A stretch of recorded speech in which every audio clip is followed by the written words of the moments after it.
Alright, guess we going. It looks like we've got a little bit of stutter. Probably because my phone's getting hot in the sun. Yeah, my phone's getting hot as fuck in the sun, so you're gonna have to deal with some stuttering by the looks of things, but hopefully that fixes itself soon. Anyway, hello, and welcome to day 4 of 1000 days of practicing the art of effortless power, which is this incredible phenomena. Would I call it phenomena? I don't know if I'd call it phenomena. I guess I'd call it and this incredible practice, which basically realigns you with the present moment in the most tangible, effective way possible. It also makes you a fucking legend at pretty much everything that you do. So it's one of those things where it's like, I don't know, it's kind of niche. Like, lots of different practices incorporate many of the principles from it, but not that many hone it in to be as like concise as Peter Ralston. I've recently found out that my friend Amalia, okay, not to just straight up mention someone like shout out someone or call someone out, but Simon Borg Olivier,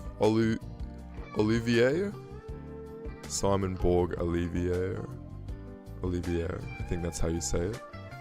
He is another practitioner, which I've just recently found out, but he is a little bit more yoga based than the Peter Ralston practice. Let me just make sure that my mic is coming through. Yes, it is. But still, it's a pretty niche practice, and it's so powerful, and it gets straight to the core of what it means to be effective in your body. And there's a few different, I think from the, what's the text? The Indian text. How can I forget this? Definitely not the Kama Sutra. The Indian text that is basically the Bible for India, which has slipped, the name has slipped my brain, even though it's such an important text. I'm so sorry to anyone that is interested in that. But anyway, that particular book, which I'm sure will come back to me as soon as I don't care anymore, talks about the fact that perfect action is, I guess perfect action is enlightenment, and perfect action are not separate. Zen Body Being allows you to be in a state of perfect action at all times, because there is no wasted movement, and you are in the purest state of relaxation, which I think is the closest to God that you can ever become. If nothing is difficult for you to do, then what separates you from, I guess omnipotence, I guess becoming, but even that is a part of the practice in a way, because we're expanding our field of awareness and our feeling awareness to encompass all things around us, which is very interesting. Anyway, so this is day 4 for me. I'm doing this because I'm doing this particular 1000 day thing because every time I come away from this practice, my life seems to become unaligned. I tend to become awkward. I tend to fall into my hyper, I want to say autistic, but I don't want to just normalize that as being something that I'm associating with not my ideal state. I love my autism. But I fall into the negative aspects of my shadow and lose a lot of self-love, lose a lot of potency and effectiveness. Every time I come back to it, I'm like, bro, why did you ever leave? So that's why I'm doing it for 1,000 days, because I think if I lock it in and have that practice consistently for 1,000 days, it's gotta lock in for the rest of my life. Surely you can't forget it. And I also think during that 1,000 days, some crazy opportunities could come from this, and crazy amounts of help could come to the people that are tuning in, the people that do come across this, people that are interested in effortless power. I know that there's not that much content for it on YouTube. By the way, the effortless power principles that I'm talking about here today all come from Peter Ralston, who is I guess he's the first person that I found out this practice even existed through.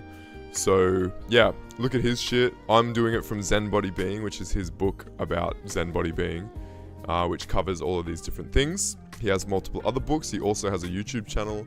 If you want to get the information directly from the source and not through a 24-year-old who is just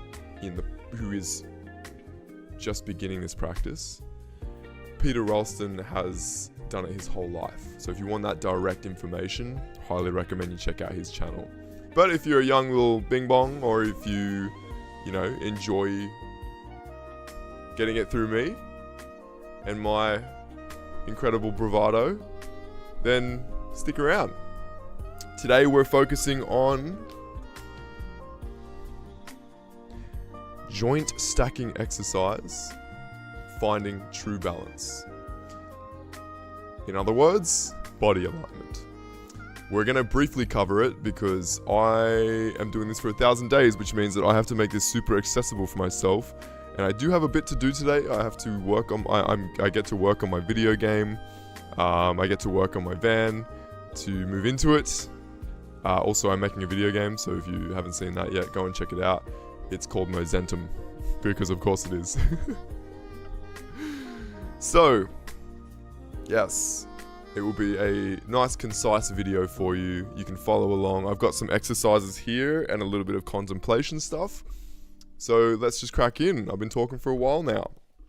So why are we doing this? Why are we finding true balance in this particular standing exercise? Well, I have here that true balance can only be achieved by being perfectly aligned.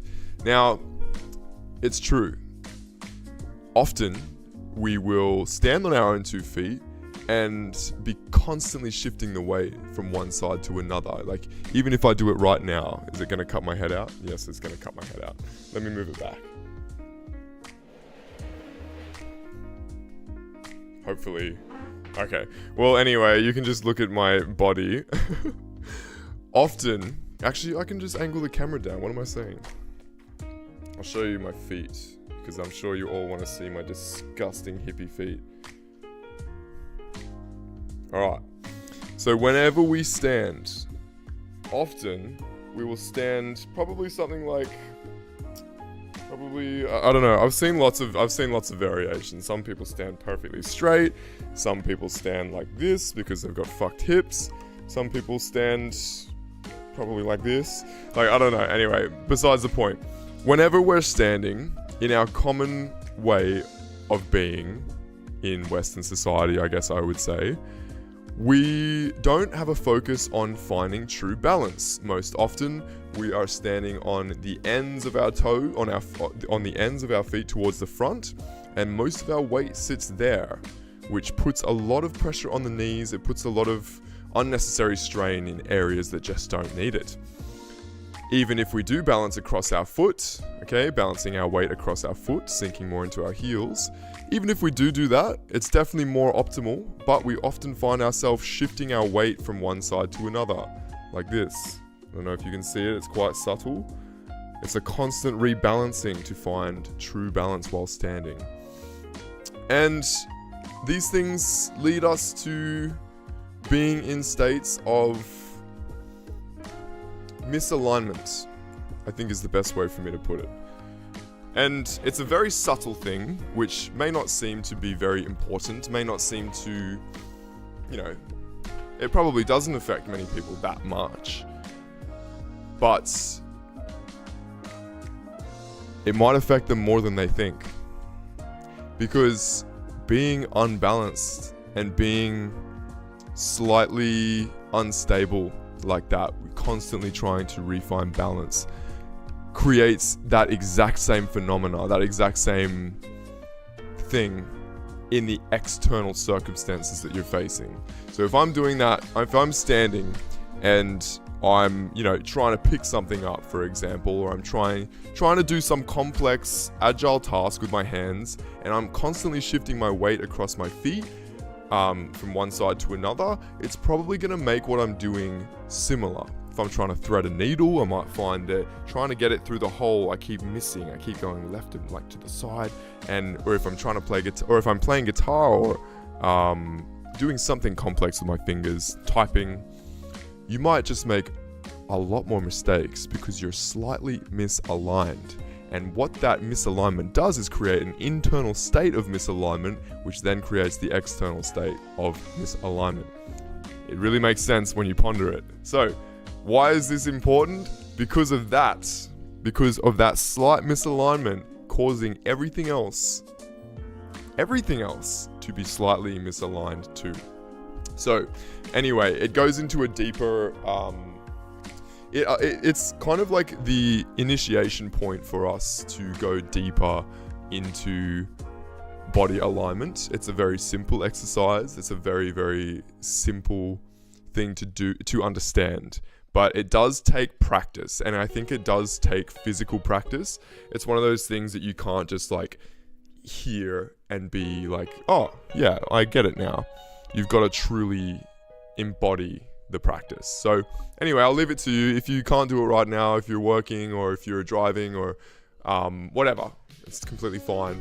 Maybe you can listen to it later, or maybe you can just not do it and live your life, and that's fine too. Okay, so let me just make sure I haven't missed anything. Practicing true balance requires true deep concentration on feeling awareness, bringing you into the power of the present moment, which is basically what I was saying before about your internal circumstances affecting your external circumstances. If you are shifting balance like that, then there's probably other shit going on too. You're probably thinking about something which is taking you away from what you're doing and making it more difficult. It's just there's nothing wrong with it. It just makes you less effective. And why wouldn't you, I don't know. I want to be more effective. So I think most people do. True balance allows you to access the art of effortless power. It is the foundation. It is the physical foundation for you to access the art of effortless power, which I don't know if I talked about that. I mean, yeah, this work that we're doing is getting back to that place of being able to do everything effortlessly, which gets us perfectly aligned with the moment, which is the closest to God that we can ever be, which is our most empowered state. God, not as in the Christian concept, God as in the entirety of everything. Anyway, I digress. Also, I might have to go and get a charger for my laptop because OBS absolutely zucks the power. Anyway, we'll see. I don't really want this to be rushed, so I may just do that. Sorry, I should have... fourth stream doing this, and yeah, anyway, I'll make excuses. Practicing true balance allows you to tangibly release inner and outer resistance, which cultivates an understanding of an important real-life phenomena. It's pretty much what I was talking about before. Tangibly release inner and outer resistance. Tangibly, I say tangibly because you can see the difference. Once you realign yourself and see that the thing flows, it's like, oh, right, and you really feel it for yourself, man, it changes your shit. It changes everything, because then you start to be like, oh, then you can have literal cause and effect for why something isn't working. It's not just like, for fuck's sake, I'm not talented enough, or for fuck's sake, I'm not practiced enough. You've probably not practiced enough, but it's not this big mystery anymore. It's, oh, I'm misaligned with my body, which is misaligning me with the present moment. So, with that being said, we're going to start this off with an exercise. This is going to be a feeling awareness exercise. I think I might do this quite often. I think I might do this probably for every stream. Probably a lot of the streams, I should say, will do a feeling awareness exercise before we get into our other exercises, because it brings us back in touch with our body.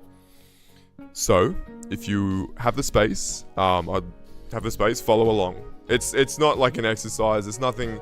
It doesn't take long.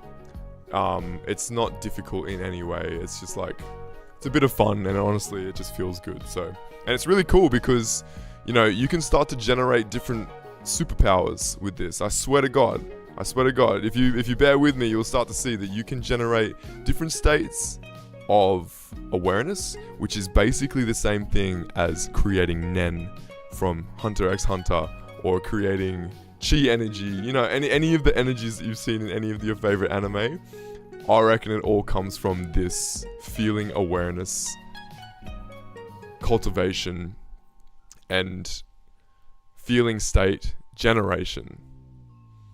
Feeling state generation. Generating a state of feeling in your body. Anyway, we're going to begin. So if you have the space, I'm going to ask you to close your eyes.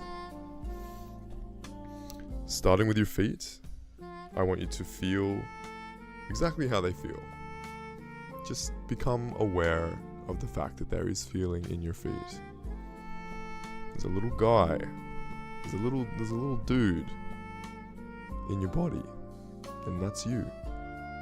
But forget about all that. Forget about the fact that it's even you. Forget about the fact that it's whatever your name is. Michael, Rose, Chanel, whatever your name is. Just let that go. Just let go of the fact that you're sending neural impulses to your feet, or whatever scientific explanation you have for what is going on. I know that you're very smart, but I want you to let all of that go, because it is all human created layers, which is thoughts. Thoughts are words most of the time, so let go of your words and just feel your feet.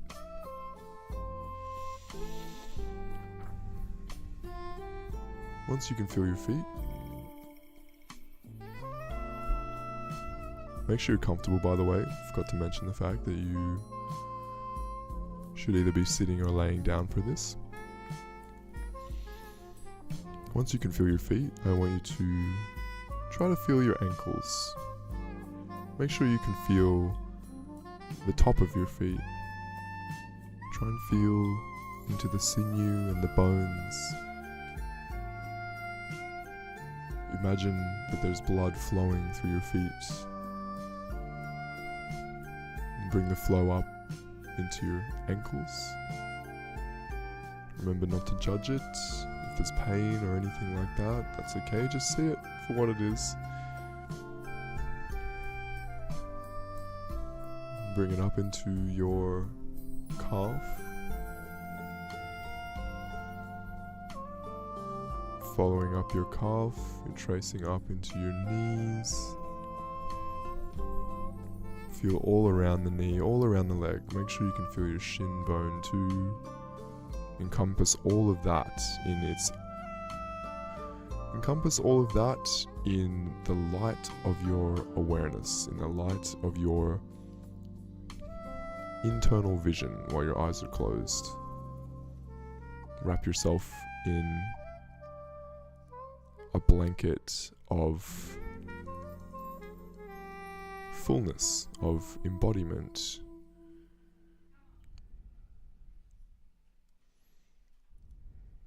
Whatever you can feel in there is light, is a physical thing. Feel it moving up your thighs, getting real sexy now. Okay, feel up into your thighs. Make sure you feel your hamstrings too, all the way around.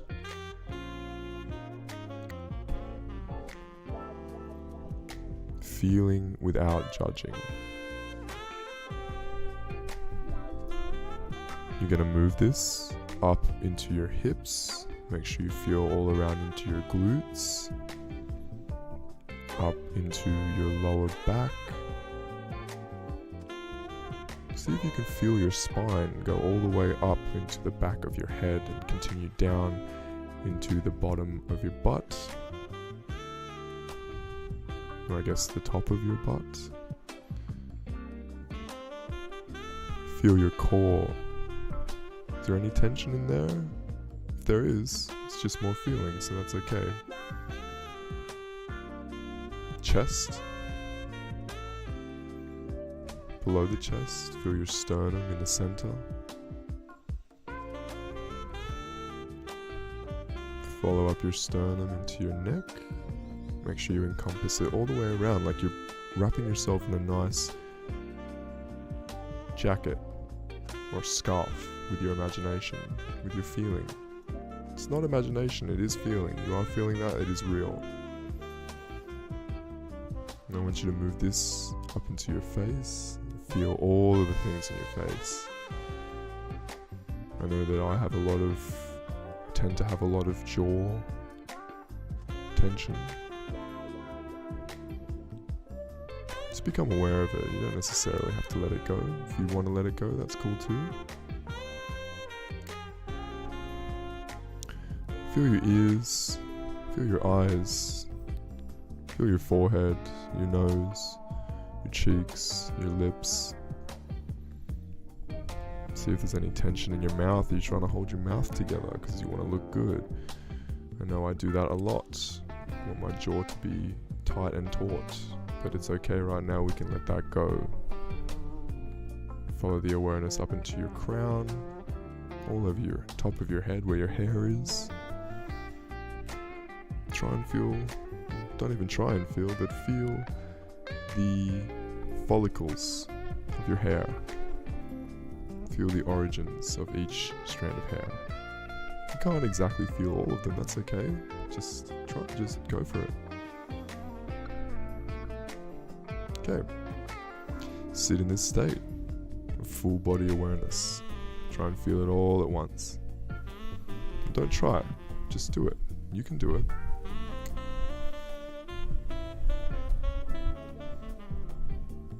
Don't question it. There's no right way. The fact that you're doing it means that you're doing it the right way. And it only gets better every time we practice. Perfect. Stay there.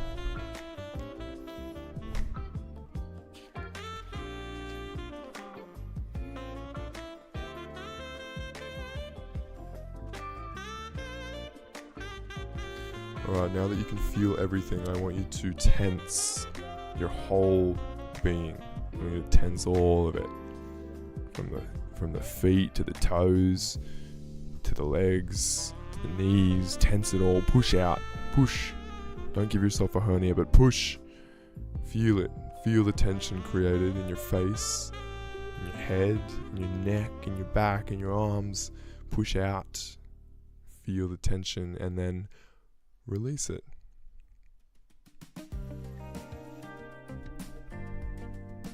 I want you to try it again, but this time I want you to feel the origins of the tension.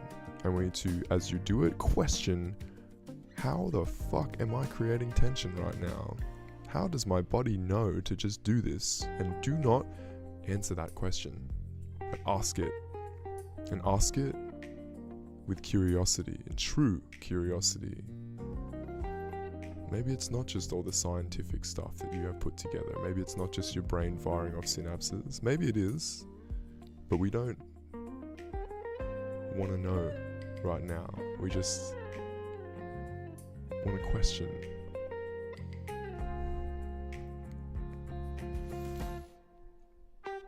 Tense and release. Tense and release. Now I want you to tense and release, but I want you to maintain awareness as you release.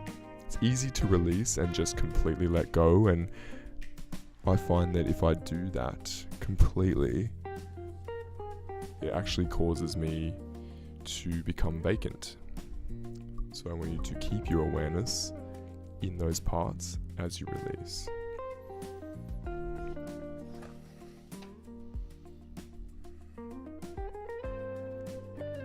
Okay.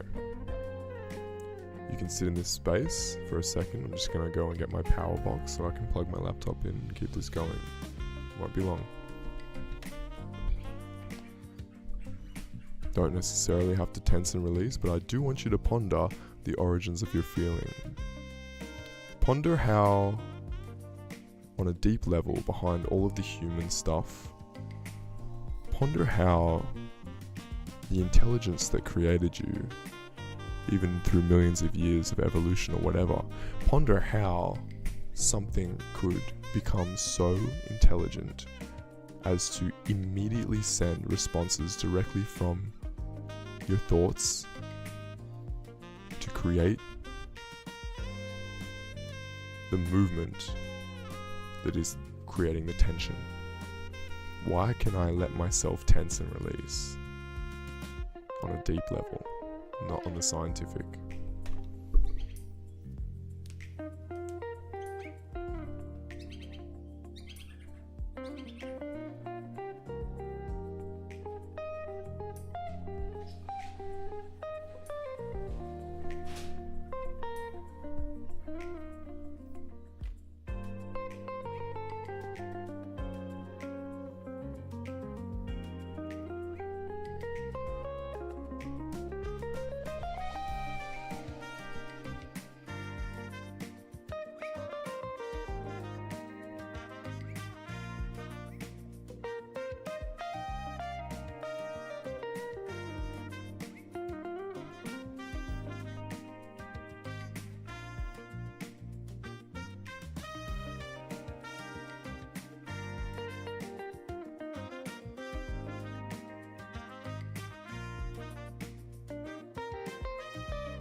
If you're watching this later and you can't be bothered being patient, just skip ahead to where you can see me talking again.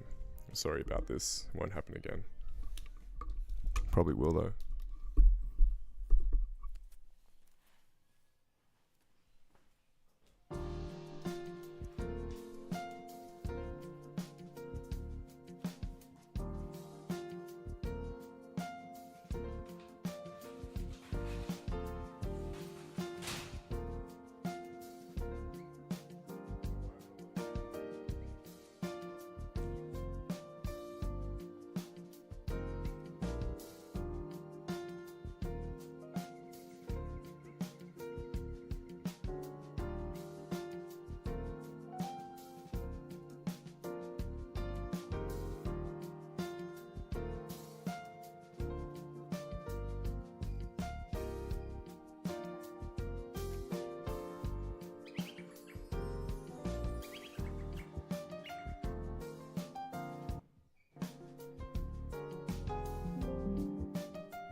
Alright, so we are back. If you stayed in the feeling exercise state, in the feeling exercise, I guess, then beautiful. Well done. I bet you're very, very relaxed. Okay.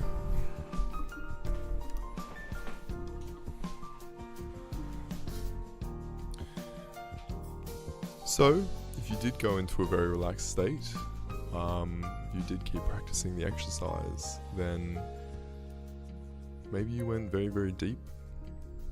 Maybe you are elsewhere. I want you to slowly come back.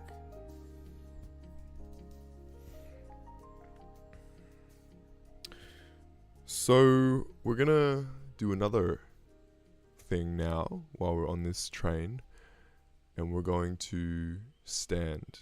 Okay, so get yourself ready to stand.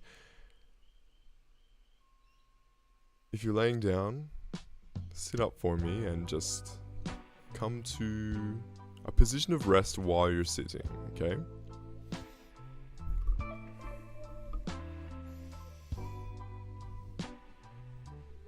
Now, I want you to find this non-vacant awareness feeling again. I want you to find that tension release and then kind of the in-between where you are relaxed, but there is awareness in all of your body, okay? This is a very nice state to be in. I want you to stand, but I want you to stand very, very, very slowly.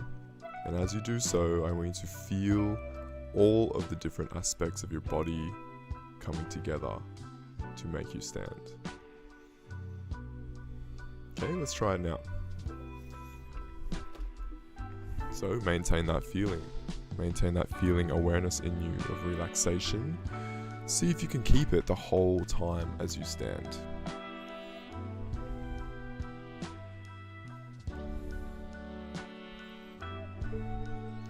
Beautiful.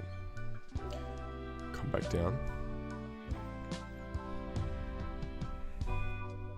Okay, we're going to do it again, but this time I want you to feel where you start to feel tension in your body. As you shift forward, do you start to lean to one side? Is your normal thing to use your hand to help you stand? Or maybe lean over to the left a little bit more than the right. As you sit back down, does the tension shift onto one side of your body, or does it stay equal and balanced? There's no right answer. We're just figuring you out right now. As your weight shifts forward to get you to stand, what is the first place that feels tension? As you shift your weight from your butt to your feet, at what point do we become on the feet and not the seat? I want you to really slow that down and see where it swaps. As you sit back down,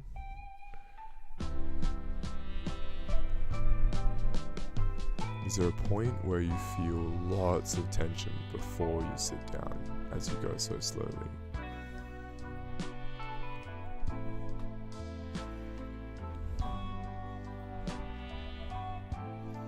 Feel every little bit of tension all the way up your legs. See if there's any tension in your arms while you do this. Are you maybe using your face to help you stand? I know I do sometimes. Beautiful. So, this gives us a little look into some imbalances that we may have. And it's okay to have an imbalance. It's part of the learning process if you are interested in that. Don't judge yourself. Don't think that you are anything. You know, there's no difference between, like, it's fine. What I'm trying to say is that if you aren't aligned perfectly right now, it's fine. You're about to be on a very, very fun and exciting and interesting journey, and you couldn't do that if you weren't in this place of slight misalignment. It's fine. But do see where those are. Do see where those misalignments are. Are you leaning to one side more? Are you using your one arm, or the other arm, more to help you stand? Are you standing, and then as you stand, is your weight more on one foot than it is on the other? Do you tend to lean into your hip like this? Where is your weight when you're standing? Is it past the feet? Is it in the heels too much? Are you slightly unbalanced back ways? Are you too much on the outsides of your feet? It's very, very difficult to stand with true balance if you don't have slightly bent knees. You want to be sinking your weight more into your heels than you normally would, and then aiming to balance it across your whole foot. All of your weight across your whole foot. It takes bending of the knees. You can't do it. Let me try. With straight legs, it is much less stable, I must say. So slightly bend your knees while you're standing.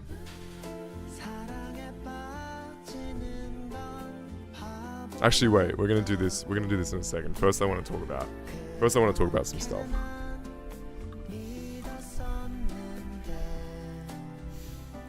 So we're gonna realign ourselves now. I'm gonna do my absolute darndest to show you what it means to be realigned with your body's mechanics. I'm gonna briefly touch on the different body mechanics. I will do separate videos on each one. There's certain principles, there's certain ranges of motion that your body's supposed to go through, and certain ones that these certain ones make you the most effective in whatever it is that you're doing. So, you know, if I'm lifting my arm up, right, I could lift my arm up and use, you know, lift my elbow up to the side, and normally all of your consciousness is just in the arm. But the most effective way to lift my arm up is actually to trace my origin of the feeling, right? So you know when we did our tension exercise before, tension and release exercise, I'm tracing the origin of the tension back to the ground, and then through my entire body, and then into my arm. So I'm using the ground to lift my arm more than anything. So here's what I would normally do to make my arm come up. I'm actually stealing my friend Amalia's example. I'm lifting this arm up like this, but if I do it properly, I'm tracing it to the ground and keeping all of my awareness throughout my whole body, using my whole body and the ground to lift my arm up, which looks like this. Not like this. Not like this, but like this. Right? I've relaxed my elbow, I've relaxed my wrist and my fingers, I've relaxed my shoulder as much as possible, and I'm literally, it feels like I'm using my core. It's like I'm using my core and the power that I'm channeling to the ground, which sounds kind of woo-woo, but trust, I'm using the power and my thought to trace it back to the ground, which in turn picks my arm up like this. And it feels a lot easier than doing this. And it feels, yeah, it's like you don't have to put any effort in. I don't know. It's a weird sensation. Try it now. Let's actually, you know what? I was going to do a different exercise, but let's try this. Because it's even simpler than standing. Because sometimes I don't want to fucking stand and sit and stand and sit and stand and sit. Okay, so let's just do it like this. We're going to pick up our arm. We're going to use our whole body. Okay, what would it look like if I used my whole body to lift my arm? What would it look like to use the ground to lift my arm? If I had to trace the origin of the tension in my arm to the floor, and then through my feet, and then up into my body, what is lifting my arm? Let me.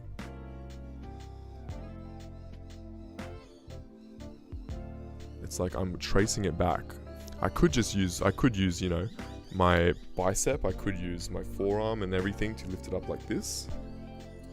But my most relaxed, my most origin point way, my most deep way to do it is if I trace it right back to my lat, and then even further back from my lat to my core, and then even deeper, tracing it from my core down to my pelvis, down my knees to the floor, and I'm lifting from the floor to get my arm up here. Back down, using the same principle. I'm wondering if it would be better for us to... Oh, dang. My camera died. Well, darn. Perhaps this is a good time to end the stream. Sorry about that. My phone doesn't like being in the sun, and I think that's what's happened here. So I hope that this has been good for you. I feel like it's going to be maybe a bit challenging for me to continue on with this